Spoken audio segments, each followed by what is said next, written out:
What's going to happen? Something wonderful. 1980 science fiction has all of those elements that make greatness in cinema and storytelling. It changed everything. I loved it. We felt so creative and we were so loose. Wow, what a great concept. It's the positiveness that made for repeat viewing. It's timeless. Knocked me out. Surpasses our brains and goes straight to our heart. Sci-fi truly came of age and exploded in the 80s. It's time to start running! The whole audience for science fiction came alive. It's a ripe genre, full of twists and offshoots. It was sci-fi movies that you began to take seriously. Showing people the dysfunction that we were headed for. I was the ultimate tough guy. I ain't got time to bleed. It just comes together as a thrill ride, what pulp does best. Badass, sci-fi, Yeah! It still plays. I loved looking up into the stars and imagining what's up there. What I see is possibility, all kinds of possibilities. It's a completely conceivable future. That tells us about ourselves as human beings. I love things that have themes like that. I love the idea that you could just be transported somewhere in time. You built a time machine? What, a DeLorean?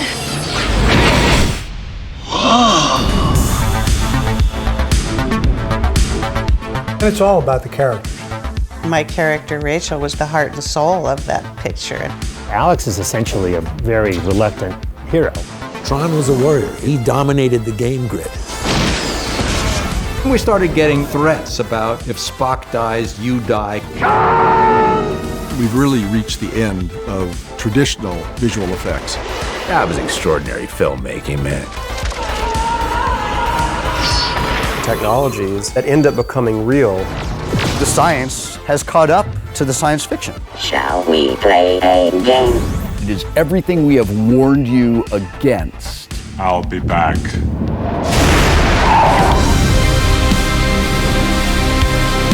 Sometimes I'm still in awe, like I was in a James Cameron movie. George Lucas was a gift. He changed the whole world of cinema. This was supposed to be Steven's little film. When he's hugging him and saying goodbye, I'm crying. I'm crying.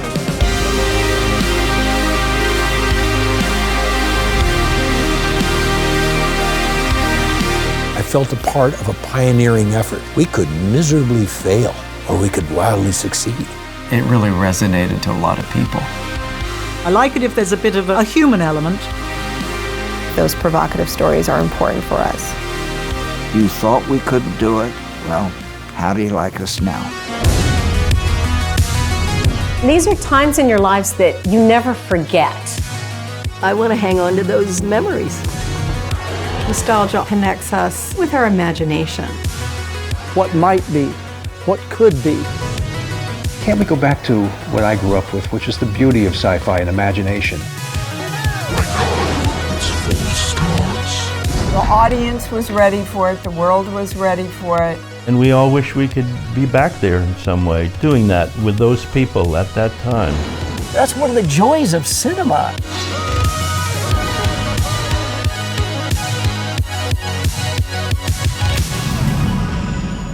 That's the magic of sci-fi, man.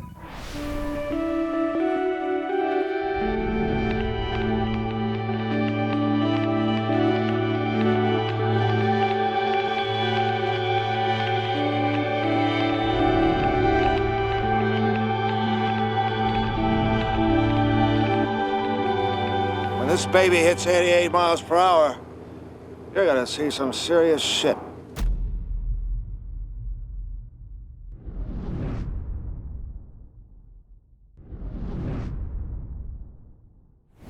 We're at the Harmony Gold Theater, and we have just watched the premiere of In Search of Tomorrow.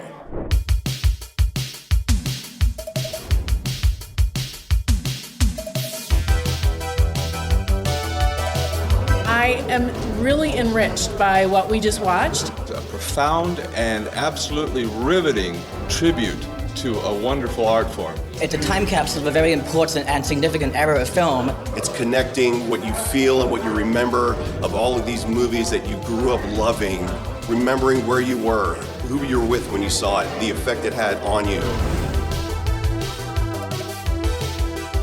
It's kind of freaky that the memories that it brings back. It's a beautiful trip down memory lane. If you were raised with these movies, you'll love it. And it's so exciting, and wow, I missed that time.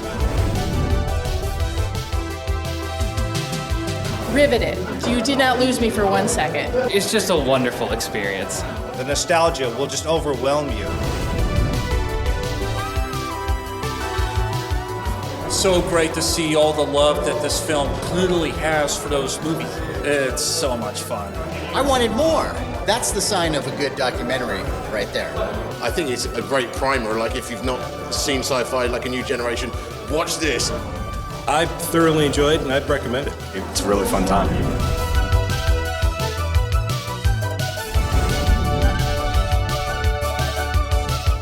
If you see one over 4-hour documentary about science fiction, this is it.